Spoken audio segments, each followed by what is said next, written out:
fencing is about smarts, strategy, and aggressive agility. Hello all, today I am here not only as the secretary of the Arizona State Fencing Club, but also as your guide to the history of swords. Now in today's presentation, I'd like to inform you about the 3 different styles of the Olympic fencing weapons, the history of how they were created, and how they are used today. Now one interesting tidbit from AC Fencers is that the earliest known evidence of fencing as a sport comes from the Egyptian carving dating back to 1200 BC, where they used masks, protective tips on their swords just like we have today, and judges. Now, according to my survey, many of you have seen fencing in movies, but you haven't seen fencing in Olympic bouts or anything like that. So today I'm going to fully explain to you the 3 different weapons and how they are used. First, I'll talk about the epee, which is a triangular sword, and it came from the dueling rapiers of old, and it was used for street duels and fighting in general. Next, I'll talk to you about the foil, which is my weapon of choice, and it comes from duels from the nobility and gentility. And finally, I'll talk to you about the saber, which comes from the Hungarian cavalry. Now, don't worry, in this modern day and age, we use electricity and not blood to determine points and score, but even so, many of the weapons, like the epee, have not changed much since their conception. Now, for instance, I'll explain to you how points and scoring occur. So first, you have the sword, and like the epee and the foil, they have tips on the top that push down. Now, these are connected through wires which go through the fencer and to a box at the end. This box carries the electrical current to the scoring mechanism, which turns lights on, either red or green, depending on who got the score. Now, every time that this is pushed down, a light will go off to indicate someone was hit. In epee, it takes 750 grams of pressure to depress this tip, which you may or may not know, but 750 grams of pressure is the amount to break skin. So it follows the ancient rules where the duels were held until first blood.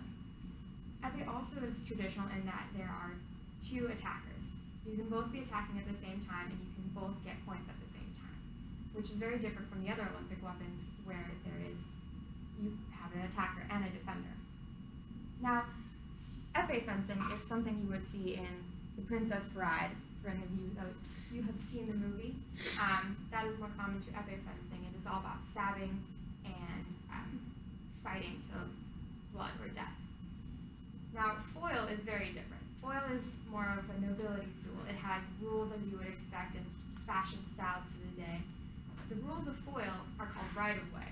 So basically, it turns the game into a series of attacks and defenses. Now, in foil, one person will be attacking, and if the attacker and defender both hit at the same time, only the attacker will get the point, because after all, it was his turn, wasn't it? Now, foil is something you might see in The Count of Monte Cristo, for any of you who have seen that movie. In foil, it only takes 500 grams of pressure to depress the tip, but you have to hold it for 15 milliseconds, which may not seem like a long time, but you really have to stick the person.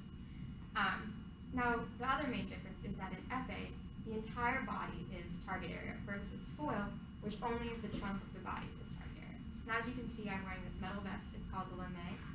In foil, anytime you hit outside of this metal vest, the light will turn white, indicating that you were off target and that the bout has to stop. But anytime you get metal-to-metal contact, the light will turn red or green, indicating that you got a point.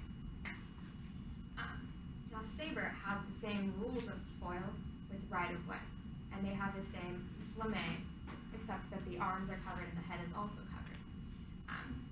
But otherwise, they are very different. Now, saber is the most different of all. It was descended from the Hungarian cavalry saber and was used in many military regimes since then.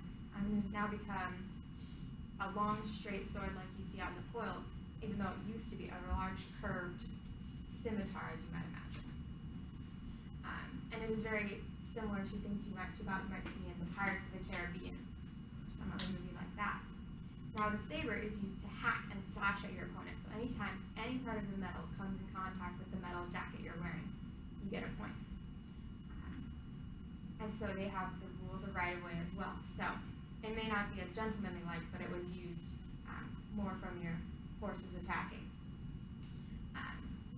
Now that you know a little bit more about each of the weapons, hopefully you can go and watch an Olympic bout or even come to a fencing meet and see how the fencing actually happens and appreciate more of the history about it.